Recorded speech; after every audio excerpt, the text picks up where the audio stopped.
तो हेलो दोस्तों, स्वागत है आपका 5 मिनट टॉप 10 करंट अफेयर्स में।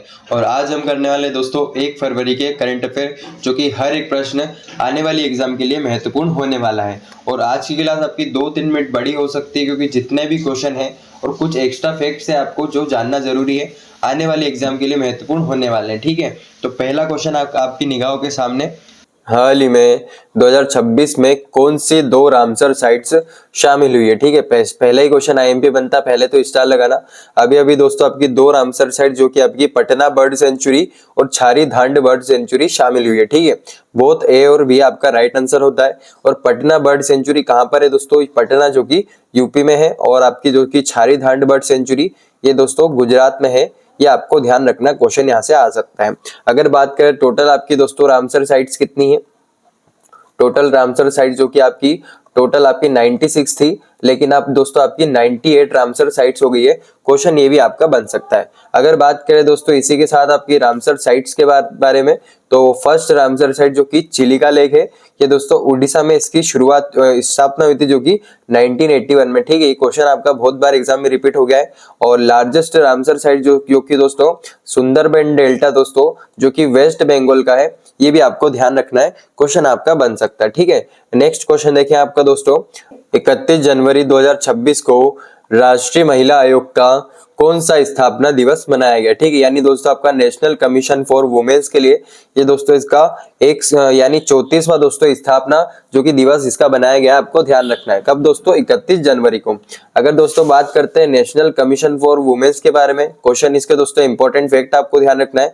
31 जनवरी को दोस्तों 1942 में इसकी स्थापना हुई थी। और अगर बात करें दोस्तों आपका फर्स्ट चेयरमैन जो कि जयंती पटनायक इसके फर्स्ट चेयरमैन है, ये भी आपको लगे हाथ ध्यान रखना है। ठीक है, अब करंट जो कि चेयरमैन है, ये क्वेश्चन आपका बन सकता है। रिसेंट में जो है जो कि विजय राहटकर इसके चेयरमैन है, ये भी आपको लगे हाथ नोट करना है, क्वेश्चन यहाँ से आपका आ सकता है। ठीक है, अब नेक्स्ट क्वेश्चन देखें यहाँ दोस्तों आपका, हाल ही में इकोनॉमिक सर्वे 2025-26 के अनुसार वित्त वर्ष 2026 में यानी फाइनेंशियल ईयर 2026 में जीडीपी में कितनी वृद्धि दर होगी? मोस्ट आईएमपी क्वेश्चन बनेगा दोस्तों आपका। इसमें जीडीपी में कितनी ग्रोथ रेट रहने वाली है, और इकोनॉमिक सर्वे जो कि 2025-26 का हुआ है, इसमें जितने भी आईएमपी फैक्ट आपके बनते हैं जो कि आपके एग्जाम के लिए आईएमपी होंगे, मैं आपको हर एक फैक्ट को अच्छे से समझाने वाला हूँ। ठीक है, अगर बात करें दोस्तों आपका इसमें जीडीपी में जो कि 7.4% ग्रोथ रेट रहने वाला है, ये भी आपके लिए ध्यान रखना आईएमपी बनता है। इसी के साथ दोस्तों जितने भी फैक्ट है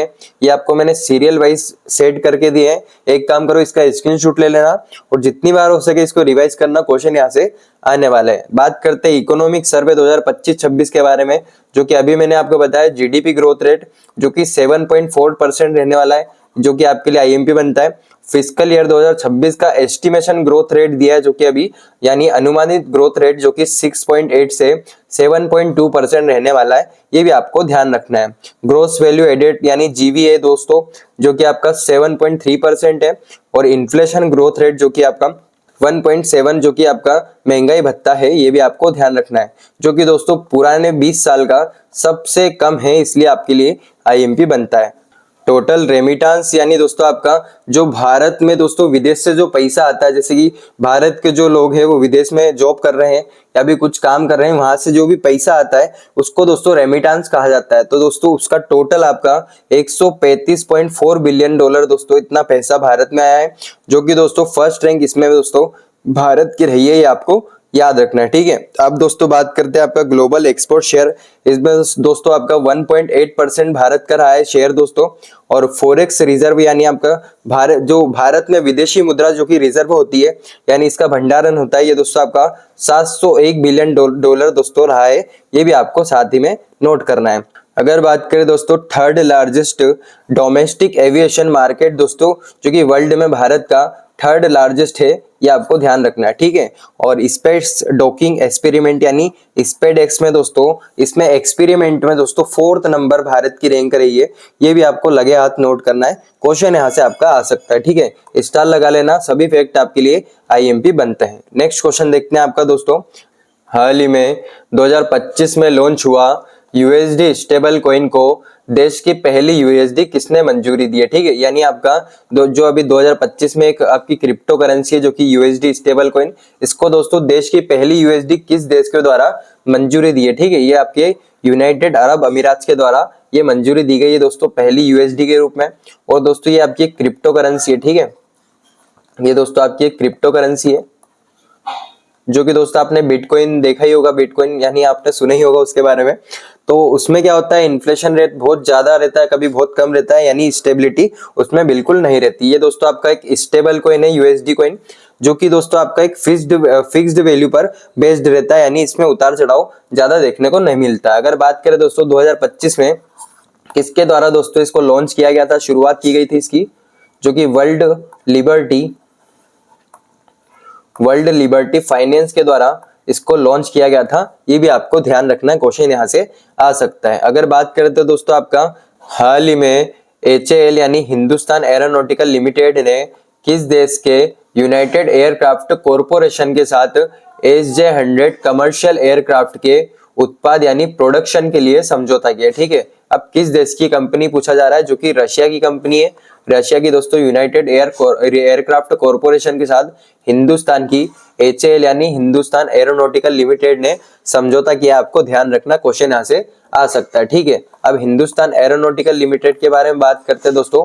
1940 में इसकी स्थापना होती है और कहां पर होती है ये भी आपको ध्यान रखना है। बेंगलुरु में इसकी स्थापना होती है, ये भी आपके लिए IMP बन सकता है, ठीक है। नेक्स्ट क्वेश्चन देखते हैं दोस्तों आपका, हाल ही में पीएम मोदी द्वारा स्वनिधि क्रेडिट कार्ड, ठीक है। ये पीएम मोदी ने दोस्तों अभी स्वनिधि क्रेडिट कार्ड को लॉन्च किया है। किस राज्य में, ये दोस्तों केरल राज्य में पीएम स्वनिधि कार्ड को लॉन्च किया, आपको ध्यान रखना है। और यही दोस्तों आपकी सेंट्रली गवर्नमेंट यानी पीएम स्वनिधि स्कीम, इससे रिलेटेड एग्जाम में क्वेश्चन आ सकता है। तो इसकी बात करते हैं, आपका 1 जून 2020 में दोस्तों इसकी शुरुआत हुई थी। और दोस्तों ये आपकी ministry of house and urban affairs के अंडर में आती है स्कीम, आपको ध्यान रखना है, ठीक है। अगर बात करें दोस्तों इसका ऑब्जेक्टिव क्या है, ये दोस्तों स्ट्रीट वेंडर जो होते हैं उनको दोस्तों लोन प्रोवाइड करने का इसका काम है, यानी इसका ऑब्जेक्टिव है, ठीक है। स्ट्रीट वेंडर्स यानी आप समझते होंगे जो ठेला लगाते हैं, एग्जांपल देता हूं, जो सब्जी का ठेला लगाते हैं, आप किसी भी चीज का ठेला लगाते हैं, ऑटो चलाते हैं, उनके लिए दोस्तों पीएम स्वनिधि स्कीम लॉन्च की गई है लोन प्रोवाइड करने के लिए। इसकी जो कि आपकी लोन प्रोसेस क्या रहती है, पहला लोन जो रहता है आपके 10,000 का मिलता है, दूसरा लोन जो 20,000 का मिलता है, तीसरा लोन जो कि 50,000 का मिलता है। ये आपको लगे हाथ ध्यान रखना है, ठीक है। नेक्स्ट क्वेश्चन देखते हैं आपका दोस्तों, हाल ही में पहला मेघालय मसाला महोत्सव कहाँ आयोजित किया जा रहा है, ठीक है। पहला यानी फर्स्ट मेघालय स्पाइस फेस्टिवल, पहले तो इसको स्टार लगाओ, IMP क्यों बनता है ये भी मैं आपको बताता हूँ, ठीक है। अब दोस्तों पहला है मेघालय मसाला महोत्सव है, तो मेघालय देखते से आपके माइंड में एक ही चीज आएगी दोस्तों। ऑप्शन में आपको जयपुर, मुंबई हो गया, दिल्ली हो गया, तीनों दोस्तों मेघालय में नहीं है, मेघालय में सिर्फ है शिलोंग। तो आप दोस्तों राइट आंसर जो कि शिलोंग को लगा के आ जाएंगे, और घर पे आके आपको पता लगता है कि आपका आंसर गलत हो गया, ठीक है। अगर बात करते हैं इसी के साथ, तो दोस्तों ये आपका मुंबई में इसका आयोजन होने वाला है। तो ये आपको ध्यान रखना, क्वेश्चन ये आपका दोस्तों आपको ट्रैप कर सकता है, यानी आपको धोखा दे सकता है। तो आपको दोस्तों मुंबई इसका राइट आंसर ध्यान रखना है। और अभी दोस्तों पहला इसका एडिशन है, फर्स्ट एडिशन है, इसलिए क्वेश्चन आपका IMP बनता है। और इसी के साथ दोस्तों यहाँ पर आपके जो कि मेघालय के मसाले होने वाले, इसकी दोस्तों एग्जीबिशन भी रहने वाली, ठीक है। जितने भी मसाले यहाँ पे फेमस मसाले, उनकी एग्जीबिशन रही है। इसी के साथ दोस्तों अभी मेघालय को GI टैग मिला था, किसके लिए, जो कि दोस्तों लकाडोंग जो कि टर्मरिक यानी हल्दी के लिए दोस्तों इसको GI टैग दिया गया था। इसकी भी दोस्तों आपकी एग्जीबिशन यहाँ पर रहने वाली है, ये भी आपको ध्यान रखना, ठीक है। नेक्स्ट क्वेश्चन देखते हैं आपका दोस्तों, भारत का पहला AI सक्षम राज्य विश्वविद्यालय यानी आपका first AI enabled state university की स्थापना कहां पर की जाएगी, ठीक है। ये दोस्तों उत्तर प्रदेश में आपकी फर्स्ट AI इनेबल्ड जो कि स्टेट यूनिवर्सिटी की स्थापना की जाएगी। और दोस्तों इसका नाम क्या है ये भी आपको ध्यान रखना है, जो कि आपकी चौधरी चरण सिंह यूनिवर्सिटी इसका नाम है। तो ये आपको ध्यान रखना, क्वेश्चन आपका बन सकता है। कहाँ पर स्थित है दोस्तों, यूपी के मेरठ में ये स्थित है, ये भी आपको लगे हाथ ध्यान रखना है, ठीक है। नेक्स्ट क्वेश्चन देखते हैं आपका दोस्तों, हाल ही में NPS हेल्थ पेंशन स्कीम की शुरुआत किसने की है, ठीक है। एनपीएस हेल्थ पेंशन स्कीम की शुरुआत किसने की है, ये दोस्तों पीएफआरडी के द्वारा इसकी शुरुआत की है, आपको ध्यान रखना। पीएफआरडी है ना आपका pension fund regulatory development authority के द्वारा, ठीक है, pension fund regulatory and development authority के द्वारा इसकी शुरुआत की है। इसमें दोस्तों ये होगा कि जो आपको पेंशन दी जाती है, उसी के साथ दोस्तों आपका हेल्थ से रिलेटेड जो भी खर्चा होगा वो भी इसमें दिया जाएगा, ठीक है। हेल्थ से रिलेटेड दोस्तों स्कीम में पेंशन के साथ हेल्थ से जो भी आपका संबंधी खर्चा होगा वो इसमें आपको दिया जाएगा, ये आपको ध्यान रखना है, ठीक है। नेक्स्ट क्वेश्चन देखें आपका दोस्तों, हाल ही में सुप्रीम कोर्ट ने किस आयोग के इक्विटी रूल 2026 को जो कि निलंबित कर दिया, ठीक है। ये दोस्तों इक्विटी रूल आपने इसके बारे में बहुत सुना होगा, अभी रिसेंटली न्यूज में बहुत चल रहा है ये दोस्तों आपका यूनिवर्सिटी ग्रांट कमीशन, ये आपको ध्यान रखना है। इस आयोग के द्वारा इक्विटी रूल 2026 को दोस्तों अभी शुरू किया था, जिसको दोस्तों सुप्रीम कोर्ट ने दोस्तों इसको सस्पेंड कर दिया, इसको निलंबित कर दिया, आपको ध्यान रखना है। इसमें दोस्तों सुप्रीम कोर्ट ने भेदभाव का नियम बताते हुए इसको जो कि निलंबित कर दिया, आपको ध्यान रखना है, ठीक है। ये बाकी तो आपको मेरे से ज्यादा इसके बारे में हो सकता है पता हो, ठीक है। तो दोस्तों आज की क्लास को ज्यादा बड़ी नहीं करते हैं, आज की क्लास को यहीं ओवर करते हैं। मैं मिलूंगा दोस्तों आपको कल 5 मिनट टॉप 10 करंट अफेयर्स के साथ, ठीक है। जय श्री महाकाल, राधे राधे।